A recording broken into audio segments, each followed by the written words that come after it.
আসসালামু আলাইকুম, আশা করছি সবাই ভালো আছেন, সুস্থ আছেন। আজকে আপনাদের জন্য নতুন একটি ভিডিও টিউটোরিয়াল নিয়ে আসলাম। আজকের টিউটোরিয়ালটি হচ্ছে এক্সেলের প্রোডাক্ট ফাংশনের উপর। এই ফাংশনটি কিভাবে কাজ করে সে সম্পর্কে আজকে আমরা বিস্তারিত জানব। তো এরকম প্রোডাক্ট শব্দের অর্থ কী সেটা আমাদের আগে জানা দরকার। প্রোডাক্ট মানে হচ্ছে গুণফল, অর্থাৎ এরকম যদি হয় যে আমি কোনো একটা ডেটা সেটের গুণফল বের করতে চাই, তখন এই প্রোডাক্ট ফাংশন দিয়ে আমি গুণফলটা করতে পারবো।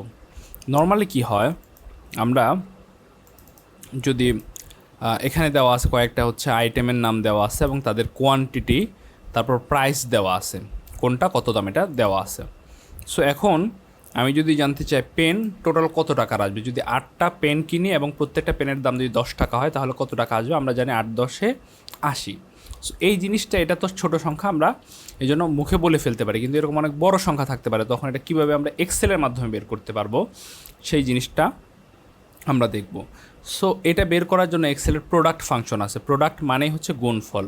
আমরা যদি এখানে স্পেলিংটা লিখি PRODUCT, প্রোডাক্ট, প্রোডাক্ট মানে হচ্ছে ক্যাপিটালাইজ করে লিখি প্রোডাক্ট, PRODUCT, প্রোডাক্ট, প্রোডাক্ট মানে কি গুণফল। তো এই ফাংশন দিয়ে আপনি এক্সেলে কোনো 2, 3, 4, 5, 6, 7 এরকম যে কোনো অ্যামাউন্টের সংখ্যায় একটার সাথে আপনি কী করতে পারবেন, গুণ করতে পারবেন। সো এটা দিয়ে আপনি গুণ করা যায়। তো আমরা এখানে কয়েকভাবে এই ফাংশনটা ইউজ করা দেখব। হ্যাঁ, সো চলুন শুরু করা যাক। প্রথম এখানে আমরা চাচ্ছি প্রত্যেকটা কি আসবে, গুণফল আসবে। তো আমরা কি করতে পারি, প্রোডাক্ট ফাংশন লিখব। প্রোডাক্ট আমরা জানি এক্সেলে ফাংশন লিখতে হলে কী করতে হয়, ইকুয়াল সাইন দিতে হয়। ইকুয়াল সাইন দিলাম, তারপর প্রোডাক্ট PRODUCT, প্রোডাক্ট লিখলাম। হ্যাঁ, লিখার সাথে সাথে যদি এখানে সংজ্ঞা দিচ্ছে প্রোডাক্টের, যে কি multiplies all the numbers given as arguments, অর্থাৎ আর্গুমেন্টে যত তুমি নাম্বার দিবা সবগুলোর কি হবে, সে গুণ করে ফেলবে। তাহলে এটার উপর এবার ডাবল ক্লিক করার সাথে সাথেই সে এই ফাংশনটা কী কী আর্গুমেন্টস নেয় এখানে দিয়ে দিছে। বলছে কি প্রথম প্রোডাক্ট লিখতে হবে, লিখলাম, তারপর ফার্স্ট ব্র্যাকেট দিলাম, তারপর বলছে নাম্বার 1 এটা এখন বোল্ড আছে, নাম্বার 2 এটা হচ্ছে বোল্ড আউট করা আছে। হ্যাঁ, নাম্বার 1 কি বোল্ড করা আছে। বলছে একটা নাম্বার দাও, দিলাম। কত নাম্বার দিব, ধর আমি দিলাম এখানে 8। তারপর বলছে কমা দাও, দিলাম। তারপর বলছে নাম্বার 2 দাও। দেখেন নাম্বার 1 কিন্তু ফার্স্ট ব্র্যাকেটের মধ্যে, কিন্তু নাম্বার 2, নাম্বার 3 এগুলো কি ব্র্যাকেটের মধ্যে দেওয়া আছে, থার্ড ব্র্যাকেট বা স্কোয়ার ব্র্যাকেটের মধ্যে দেওয়া আছে। তো মনে রাখবেন এক্সেলে কোনো ফাংশন যদি এক্সেলে কোনো আর্গুমেন্টস, এগুলোকে বলা হয় যে ফাংশনের ভিতরে যে জিনিসগুলো এগুলোকে বলা আর্গুমেন্টস। সো কোনো আর্গুমেন্টস যদি এরকম হয় যে সে আর্গুমেন্টসের নামটা স্কোয়ার ব্র্যাকেট বা থার্ড ব্র্যাকেটের মধ্যে দেওয়া, সেটা মানে হচ্ছে অপশনাল, আপনি না দিলেও ফাংশনটা কাজ করবে, রেজাল্ট আসবে, অর্থাৎ ইরর দেখাবে না। তাহলে আমরা এটা না দিয়ে আগে দেখি কী কাজ করে। হ্যাঁ, তো আমরা আর যেহেতু দিব না, তাহলে আর কমা দেওয়া দরকার নেই। যখন আমরা আরও ফাংশন দিব তখন কি একটার পর একটা কমা দিয়ে যেতে হবে। যেহেতু আমরা আর দিব না, তাহলে আমরা কি এই কমা উঠায় নিলাম। উঠায় নিয়ে আমরা শেষে দিতে হবে ফার্স্ট ব্র্যাকেট। তো ফার্স্ট ব্র্যাকেটটা দিলাম, দিয়ে এন্টার দেই। দেখেন এই ফাংশনটা কিন্তু কাজ করছে, রেজাল্ট তো 8 আসছে শুধু। কারণ 8 কেন, 8 আমরা তো শুধু বলছি 8 গুণ করো, 8 কিসের সাথে গুণ করো সেটা কিন্তু দেই নেই। এটা দেখানো উদ্দেশ্য হচ্ছে যে ফাংশনটা যে একটা শুধু জাস্ট এটা দিয়েই কাজ করে, এটা বোঝানোর উদ্দেশ্য। অর্থাৎ আপনি যদি এগুলো নাও দেন তাহলে কাজ করবে, ফাংশনটা এমনি কাজ করবে। তো এটা হচ্ছে, এটা গেল। হ্যাঁ, তো বেসিক। এখন প্রত্যেকটা এভাবে টেনে দিলে প্রত্যেকটা এরকম চলে আসলো। এখন আমরা আরেক ধাপ আগাই। হ্যাঁ, আবার প্রোডাক্ট লিখলাম, এর উপরে ডাবল ক্লিক করলাম, করার পর বলছে কি নাম্বার 1 দাও, তাহলে নাম্বার 1 দিলাম। তারপর কমা, এখন আমরা শেষ করব না। হ্যাঁ, নাম্বার 1 দিলাম। হ্যাঁ স্যার, এখানে নাম্বার 1 কত, 8 দিলাম। তারপর বলছে কমা দাও, কমা দিলাম। তারপর হচ্ছে নাম্বার 2 দাও, নাম্বার 2, এখন নাম্বার 2 কত, আমরা 8 আর 10 গুণ করতে চাই, নাম্বার 2 হচ্ছে 10 দিলাম। দিয়ে বলছে নাম্বার 3 দাও, এখন আমাদের কাছে নাম্বার 3 নেই, 2টা নাম্বারই আছে। তাহলে কি শেষ করে দিয়ে জাস্ট কী দেবো, এই যে ফার্স্ট ব্র্যাকেটটা শেষে দেওয়া আছে, তাহলে ফার্স্ট ব্র্যাকেট দিয়ে শেষ করে দেবো। দিলাম, এন্টার চাপলাম। দেখেন রেজাল্ট কি 80 চলে আসছে না। এখন আমি চাচ্ছি প্রত্যেকটাতেও সেম কাজ করবে। কি করবে, এটা এখানে যেরকম এটা গুণ করছে, প্রত্যেকটাতেই যেন এটা গুণ করে এখানে বসায় দেয়। তো তো নিয়ম কি, এই যে আগের বার করছিলাম দেখেন, টেনে দিছিলাম না, এই টানাটা কীভাবে করে, এই ঘরে আপনি মাউসের কার্সরটা রাখবেন সিলেক্ট অবস্থায়, এই ঘরটা সিলেক্ট করলাম, করার পরে এই ঘরের দেখেন এখন প্লাস সাইন হয়ে আছে, প্লাস সাইন কার্সরটা কি আছে, প্লাস সাইন সাদা মোটা হয়ে আছে। এটা যখন ডানের নিচে কোনায় নিয়ে যাবেন দেখেন প্লাস সাইনটা কি কালো এবং চিকন হয়ে গেছে, এই অবস্থায় না কিন্তু কালো চিকন যখন হয়ে যাবে তখন, এই অবস্থায় যখন আসবে তখন আপনার মাউসের লেফট বাটন প্রেস করে ধরতে হবে, ধরে ছেড়ে দেওয়া যাবে না, ধরে নিচের দিকে নিতে থাকবেন, দেখবেন যতদূর নিবে ততদূর পর্যন্ত এই ফর্মুলা অ্যাপ্লাই হতে থাকবে। দেখেন প্রত্যেকটার মধ্যে কি সে করে নিচ্ছে, প্রত্যেকটার মধ্যে কি সে করে নিচ্ছে, দেখেন প্রত্যেকটা কি আসলো 80, কিন্তু এটা কি 80, 8, 10, 80 এটা হইলো, কিন্তু 7, 15 কি 80 না, 105, কিন্তু এখানে 80 আসলো কেন, কারণ কি দেখেন আমরা এখানে 8, 10 দিছি, তো এখানেও তো প্রত্যেকটার মধ্যে 8, 10 হবে, দেখেন এই যে এটার মধ্যে কি 8, 10, এটার মধ্যে কি 8, 10 গুণ করছে, এটা পরিবর্তন হয় নাই। তারপরে আমরা একটু আগাই, হ্যাঁ দেখি কি হয়, ইকুয়াল দিলাম, হ্যাঁ এখানে কিন্তু কোনো পরিবর্তন হয়, প্রত্যেকটা 80 হয়েছে আমাদের, কিন্তু আমরা কাঙ্ক্ষিত রেজাল্ট আমরা পাই নাই। এখন একটু আগাই, এখানে ইকুয়াল দেই, দিয়ে আবার প্রোডাক্ট লিখি, আপনারা যদি এটা দেখেন তাহলে পার্থক্যটা বুঝবেন কি সুবিধা বা অসুবিধা।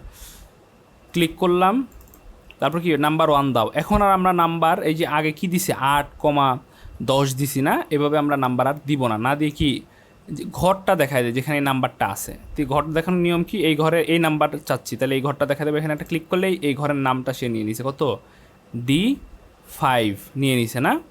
তারপর কি কমা দিতে বলছে, তাহলে কমা দিলাম, পরবর্তী নাম্বার 2 দাও, নাম্বার 2 আছে কোন ঘরে, এই ঘর, তাহলে এই ঘরটা দেখাই দেবে, এই ঘরে জাস্ট ক্লিক করলেই এই ঘরেরটা সে নিয়ে নিছে। তারপর কি আরও নাম্বার বলছে, নাম্বার থাকলে দাও, দিয়ে শেষে কি ব্র্যাকেট ক্লোজ করে দাও ফার্স্ট ব্র্যাকেট দিয়ে, তো আমাদের আর নাম্বার নাই, তা ফার্স্ট ব্র্যাকেট দিয়ে ব্র্যাকেট ক্লোজ করে দিলাম, দিয়ে যদি এখন এন্টার চাপি দেখেন সে 80 দেখাইছে না। এখন আমি চাচ্ছি বাকি সবগুলো ঘরের জন্য সেম হয়, দেখেন এখন কি আমি কি করব, তাহলে আমি এটা কি এই ঘর সিলেক্ট করা অবস্থায় এই ঘরের কোনায় যাব, যখন মাউসের কার্সরটা প্লাস সাইনটা এইখানে সাদা ছিল মোটা ছিল, এটা সাদা কালো চিকন হয়ে যাবে, তখন মাউসের লেফট বাটন প্রেস করে ধরে নিচে টেনে নিয়ে যাব, দেখেন কি হয়, দেখেন এখানে কিন্তু পরিবর্তন হয়ে গেছে না। কেন হয়েছে বলেন তো, কারণ এখানে এই ঘরে যখন যাচ্ছি আমি, যখন এটা টানতেছি তখন এখানে ফর্মুলা আসছে, ফর্মুলা এসে সে পরের নিচের ঘরগুলো নিয়ে নিছে, পরের নিচের ঘর এখানে পরেরটা নিয়ে নিছে D7, E7, এই দেখছেন এই যে দেখেন এটা ক্লিক করার সাথে এটা সিলেক্ট, এখানে এই দুইটা ঘর সিলেক্ট, প্রত্যেকটা ঘর সে নিয়ে নিছে, কিন্তু এখানে নেয় নাই কেন, এখানে কারণ আমরা ম্যানুয়ালি লিখে দিছি 8 আর 10, মানে 8 আর 10ই নেবে সে, প্রত্যেকবার 8 আর 10 নিয়ে নেবে, ঘর দেখায় দিলে সুবিধা এটাই, সে অটোমেটিকভাবে নিয়ে নেয়, ঠিক আছে। এখানে টানার মানে হচ্ছে সে বারবার 8, 10 নিচে, বারবার 8, 10 নিচে, ঠিক না। এর থেকে আরেক ধাপ আগায় আমরা রেঞ্জ দিয়ে দেখি, ইনপুট রেঞ্জ কেমন, যদি বলে 5 থেকে 10 রেঞ্জে দেখাও, যদি বলে কেউ আপনি 5 থেকে 10-এর মধ্যে রেঞ্জে দেখাও, তাহলে কীভাবে আমরা লিখি 5:10, এটার মানে হচ্ছে 5 থেকে 10, অর্থাৎ 5, 6, 7, 8, 9, 10। যদি বলি 10 থেকে 100 রেঞ্জে দেখাও, তাহলে 10 শুরুটা প্রথমে দিতে হয়, তারপর কোলন চিহ্ন দিতে হয়, তারপর 100, এটাকে বলে রেঞ্জে দেখানো, 10 থেকে 100 এভাবে দেখানো। হ্যাঁ যাই হোক, এটা আমাদের টেক্সট এটা পরিবর্তন আছে, আমরা একটু দেখি 100, ওকে দেখেন 10 থেকে 100 এটা হলো রেঞ্জ দেখায় এভাবে। হ্যাঁ যদি বলে এ থেকে জেড পর্যন্ত রেঞ্জে দেখাও, তার নিয়ম কি, প্রথম এ, তারপর কোলন, তারপর জেড, এই যে এটা হচ্ছে রেঞ্জ দেখানোর নিয়ম, তাহলে অর্থাৎ শুরুটা দিতে হয়, শেষটা দিতে হয়, এবং মাঝে কি দিতে হয়, একটা কোলন চিহ্ন দিতে হয়, তা আমরা এখানে রেঞ্জ দেবো। ইকুয়াল, আমরা এখানে প্রোডাক্ট, দেখেন একটা জিনিস আমরা কয়েকভাবে করতেছি যাতে আপনাদের এই পার্থক্যটা বুঝেন কি সুবিধা অসুবিধা। এখানে ক্লিক করলাম, বলছে নাম্বার 1 দাও, তা নাম্বার 1 কি আমরা কি রেঞ্জ দিয়ে বলছি কি রেঞ্জ দিয়ে দেবো, তাহলে প্রথম নাম্বারটা দিতে হবে, প্রথম নাম্বারটা কত, এই ঘর দিলাম, তারপর কি আমরা কী দিব বলছি রেঞ্জ দিয়ে দেবো, তাহলে প্রথমটা দিতে হয়, তারপর রেঞ্জ দেওয়ার নিয়ম কি, তারপর একটা কোলন দিতে হয়, কোলন দিলাম, কোলন দেওয়ার সাথে সাথে সে D5 নিয়ে নিল, কেন নিল, সে ভাবছে আপনার শেষটাও এইটা, সে অটোমেটিক ধরে নিছে আপনার প্রথম ঘরও এটা, শেষ ঘরও এটা, এখানে আপনার এটা আপনি এভাবে কেটেও দিতে পারেন, অথবা যদি নাও কাটেন কোনো সমস্যা নাই, নাও কাটেন আপনার কোনো সমস্যা নাই। হ্যাঁ নাও কাটার সমস্যা নাই, কী হবে, পরের ঘরটা শেষের ঘরটা আপনি সিলেক্ট করার সাথে সাথেই সেটা চলে যাবে। দেখেন পরে আমি শেষ ঘরটা, রেঞ্জের মানে কি প্রথমটা দিতে হয় এবং শেষটা দিতে হয়, শেষটা দিব, এই শেষটা ক্লিক করার সাথে সাথেই, সরি এখানে একটা পড়ে গেছে, তারপর কি দিতে হয়, দাঁড়ান একটু প্লিজ, ওকে দিলাম। তারপর শেষটা দিতে হয়, শেষটাই যেখানে ক্লিক করার সাথে সাথে দেখেন সে কিন্তু D5 শেষের একটা এক্সট্রা D5 ছিল, এটা সে কেটে নিছে। প্রথম সে ভেবে নিছে আপনার শুরু ঘরটাও D5 এবং শেষ ঘরটাও D5, এই জন্য সে অটোমেটিক D5টা নিয়ে আসছিল।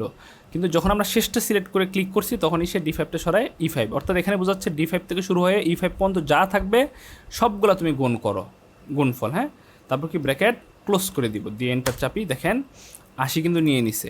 এখন যদি আমরা চাই প্রত্যেকটা এরকম হয়, কি করতে হবে, মাউসের এই ঘরের কোনায় নিয়ে যাব, মাউসের প্লাস সাইনটা যখন কালো চিকন হয়ে যাবে তখন এটা ধরে ড্র্যাগ করে নিচে নিয়ে যাব। দেখেন প্রত্যেকটা কিন্তু এটা আর এটা সেম কাজ করতেছে।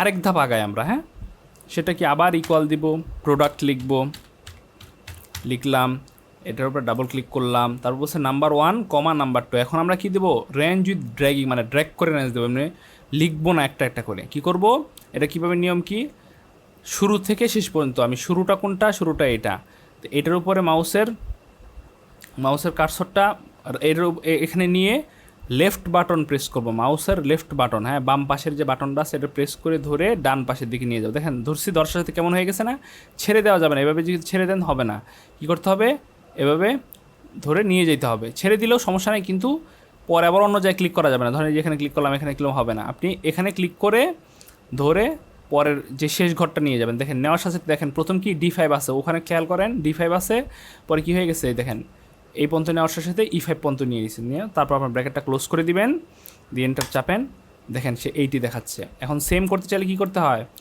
আপনি এখানে দেখেন এখানে ডাবল ক্লিক করার সাথে সাথেই সে কিন্তু চলে আসে, ঠিক আছে, এটা ডাবল ক্লিক করার সাথে সাথেই সে চলে আসছে। কি এটা কীভাবে দেখেন, আগে কী করছিলাম, এটা নিয়ে এই কর্নারে নিয়ে ডাবল ড্র্যাগ করে নিচে নিয়ে গেছিলাম না, এখন এটা না করে আমরা কি করতে পারি, দেখেন এই ঘরটা যখন আসে এই ঘরের এখানে ডান পাশে এখানে রেখে যখন মাউসের প্লাস সাইনটা চেঞ্জ হয়ে যাবে, এরকম হয়ে যাবে, তখন মাউসের লেফট বাটন ডাবল ক্লিক করবেন। দেখেন ডাবল ক্লিক করার সাথে সাথেই সে ধরে নিছে যে এইগুলোর প্রত্যেকটা এরকমভাবে গুণ করে এরকম রেজাল্টটা দিবে।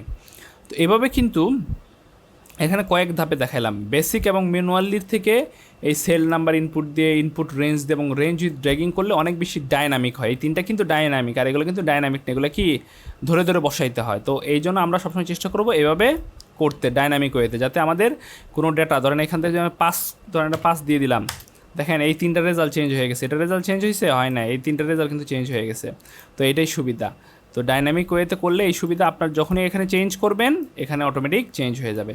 সো এক্সেলের প্রোডাক্ট ফাংশনটা কিন্তু এভাবে কাজ করে, এভাবে কিন্তু আপনি খুব সহজেই কোনো জিনিস, কোনো আপনার যদি ডেটা সেট থাকে এবং ডেটা সেটের যদি কোনো আপনার গুণফল করা লাগে, আপনি খুব সহজেই প্রোডাক্ট ফাংশন দিয়ে গুণ করতে পারবেন। আশা করছি ফাংশনটি আপনারা বুঝতে পেরেছেন। নতুন কোনো টিউটোরিয়ালে নতুন কোনো ফাংশন নিয়ে আলোচনা হবে, সে পর্যন্ত ভালো থাকবেন, সুস্থ থাকবেন। আসসালামু আলাইকুম ওয়া রাহমাতুল্লাহ।